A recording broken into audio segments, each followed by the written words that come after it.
कृषि कानूनों को लेकर केंद्र सरकार और किसानों में गतिरोध बढ़ता जा रहा है।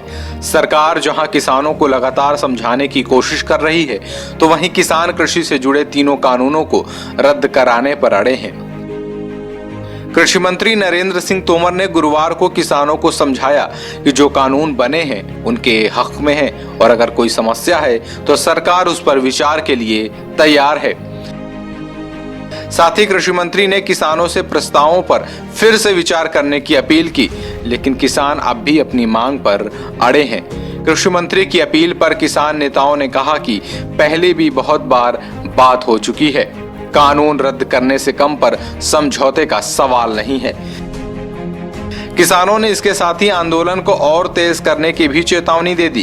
किसान संगठनों ने गुरुवार को कहा कि सरकार कह रही है कि राज्य सरकारें कुछ सुधार कर सकती हैं। सवाल ये उठता है कि खेती में केंद्रीय कानून क्यों बनाए गए? केवल कंपनियों को बढ़ावा देने के लिए? किसानों की ओर से आगे कहा गया कि सरकार की प्रस्तुति बार बार जोर देकर कहती है कि यह कानून किसानों के लिए लाभदायक है, लेकिन सरकार कानूनों के विरोध के सवालों पर उत्तर देने से बच रही है। किसान एमएसपी पर कानून बनाने की मांग कर रहे हैं। किसानों की इस मांग पर कृषि मंत्री ने एक बार फिर दोहराया कि इन कानूनों के कारण एमएसपी प्रभावित नहीं होती, एमएसपी जारी रहेगी। उन्होंने कहा कि कोई कानून पूरा खराब या खरा नहीं हो सकता। जिस प्रावधान पर दिक्कत है उस पर खुले मन से हम चर्चा करने को तैयार हैं। Bureau report, VDTV, Bharat.